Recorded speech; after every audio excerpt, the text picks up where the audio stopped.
যদি না পারেন 24 ঘন্টায় আল্লাহকে সর্বদা স্মরণ করতে, আল্লাহ জানেন আপনি পারবেন না, কিন্তু কমসে কম কয়বার স্মরণ করবেন আল্লাহকে? 5 বার দিনে রাতে সালাতের মাধ্যমে আল্লাহকে 5 বার স্মরণ করতে হবে। আর এই যে এখন এসেছে মেডিটেশন, মানুষ মেডিটেশন শিখায়, তারপরে আরো কত কি পন্থা তৈরি হয়েছে আত্মাকে শান্তি দেওয়ার জন্য। আমি বলি সালাতের চাইতে বড় কিছু নাই যেটা মানুষের আত্মাকে শান্তি দিতে পারে। কেন? সালাতের মতো উচ্চ স্তরের মেডিটেশন পৃথিবীর কেউ তৈরি করতে পারবে না। আমি মেডিটেশন শাস্ত্র নিয়েও পড়েছি। মেডিটেশন শাস্ত্রের সর্বোচ্চ স্তর হচ্ছে মানুষ কাজ করা অবস্থায় ধ্যান করে। কাজ করা অবস্থায় ধ্যান করে, এটা হলো মেডিটেশনের সর্বোচ্চ স্তর। এমনি চুপচাপ শান্ত হয়ে বসে থেকে ধ্যান করতে পারে, এটা সবাই পারে, কিন্তু কাজও করতেছেন আবার ধ্যানও করতেছেন, এর চেয়ে উচ্চ স্তরের মেডিটেশন হতে পারে না। এটা মেডিটেশন শাস্ত্রের কথা। ঠিক সালাত, আপনি নড়াচড়াও করতেছেন, রুকু সিজদাও করতেছেন, অথচ আপনার ফুল কনসেন্ট্রেশন, ফুল মনোযোগ সিজদার দিকে দৃষ্টি রেখে আল্লাহ সুবহানাহু ওয়া তাআলার সাথে আছে। এর চেয়ে বড় মেডিটেশন পৃথিবীতে হতে পারে না, যদি মানুষ মনোযোগ দিয়ে সালাত আদায় করতে পারে। মনোযোগ দিয়ে সালাত আদায় করলে আপনার অন্তর শান্ত হবেই, আপনার জীবনে শান্তি ফিরে আসবেই, আপনার সময়ে বরকত হবেই হবে। আপনার সময়ে বরকত ফিরিয়ে আনার দ্বিতীয় পদ্ধতি হচ্ছে কোরআন তেলাওয়াত করা, যার কথা আমি আগেও বলেছি। আব্দুর রাজ্জাক বিন ইউসুফ বলেন, ডক্টর জাকির নায়েক বলেন, তারা হাজার বক্তব্য দিয়ে যত লক্ষ মানুষকে হেদায়েত করতে পারবে, এক কোরআন তার চেয়ে বেশি মানুষকে হেদায়েত করতে পারবে। কেন? হুদাল লিন্নাস। আব্দুর রাজ্জাক বিন ইউসুফ, ডক্টর জাকির নায়েককে আল্লাহ বলেনি হুদাল লিন্নাস, কিন্তু কোরআনকে আল্লাহ বলেছে হুদাল লিন্নাস। কেউ যদি না থাকে, শুধু কোরআন যদি থাকে, কোরআন একাই মানুষকে হেদায়েত করতে পারবে। এই ক্ষমতা, এই পাওয়ার কোরআনের মধ্যে আছে, কিন্তু আমাকে এবং আপনাকে বুঝে কোরআন পড়তে হবে। বুঝে কয়জন? বুঝে কোরআন পড়তে হবে। বুঝে কয়জন? আল্লাহ বলছে কোরআনকে যদি পাহাড়ের উপর অবতীর্ণ করতাম, পাহাড় বিদীর্ণ হয়ে যেত, চূর্ণ বিচূর্ণ হয়ে যেত।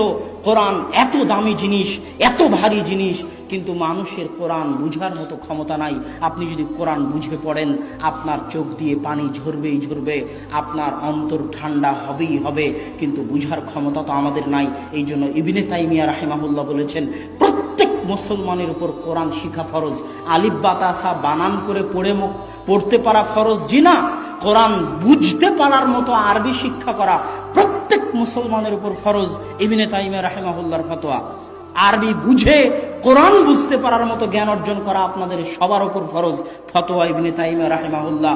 কেননা কোরআন যদি মুসলমান না বুঝে, তাহলে মুসলমান আল্লাহ তার জন্য কি পাঠিয়েছে সেটা বুঝতে পারলো না। কেননা কোরআন মানুষের জন্য এসেছে। মানুষ যদি মনে করে কোরআন শুধু মুহাম্মদ সাল্লাল্লাহু আলাইহি ওয়াসাল্লামের, তাহলে ভুল হবে। হুদাল লিন্নাস প্রত্যেক মানুষের কাছে এসেছে।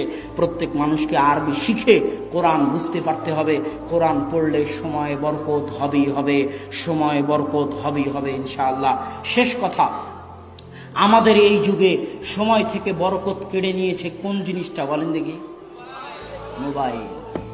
আমাদের এই যুগে সবার জীবন থেকে, সবার সময় থেকে সকল বরকত কেড়ে নেওয়ার সবচেয়ে বড় মাধ্যম হচ্ছে আমাদের হাতের মোবাইল। ফেসবুকে মোবাইল একবার হাতে নিয়েছেন কল দেওয়ার জন্য, মনটা চলে গেল ফেসবুকে। ফেসবুকে চলে গেলেন, স্ক্রল করতে করতে আধা ঘন্টা 1 ঘন্টা কখন পার হয়ে গেছে বুঝার সময় হয়ে ওঠে না। বিজ্ঞানীরা ওইভাবেই গবেষণা করে ফেসবুক তৈরি করেছে, বিজ্ঞানীরা ওইভাবেই গবেষণা করে ইউটিউব তৈরি করেছে, যে মানুষের আত্মাকে কতটা আকৃষ্ট করতে পারা যায়, কি কি ফাংশন দিলে, কি কি অপশন দিলে মানুষের আত্মাকে আকৃষ্ট করা যাবে। এই জন্য লাইকের অপশন দিয়েছে, শেয়ারের অপশন দিয়েছে, আবার লাইকের অপশনকে পাল্টিয়ে লাভ, হেট, রাগ, হাসি সব অপশন দিয়েছে। এটি নিয়ে তারা 24 ঘন্টা গবেষণা করতে থাকে যে কি কি অপশন দিলে মানুষকে আকৃষ্ট করা যাবে। এই ফেসবুক, এই মোবাইল, এই ইউটিউব আমাদের সময়ের বরকতকে উঠিয়ে নিয়েছে। এই জন্য যদি আপনি আপনার জীবনে শান্তি ফিরে পেতে চান, আপনি আপনার জীবনে সময়ের মূল্য ফিরে পেতে চান, সময়ের বরকত ফিরে পেতে চান, তাহলে মোবাইলের বিষয়ে 2-1টা নিয়ম আমি আপনাকে বলে দিই। এই 2-1টা নিয়ম মেনে চলবেন। 1, ঘুম থেকে উঠার পরে খবরদার, ঘুম থেকে উঠার পরে খবরদার মোবাইল হাতে নেবেন না। ঘুম থেকে উঠার দোয়া পড়ে, ওযু করে, ফজরের সালাত আদায় করে, কোরআন তেলাওয়াত করে তারপরে মোবাইল হাতে নেবেন, তার আগে মোবাইল হাতে নেবেন না।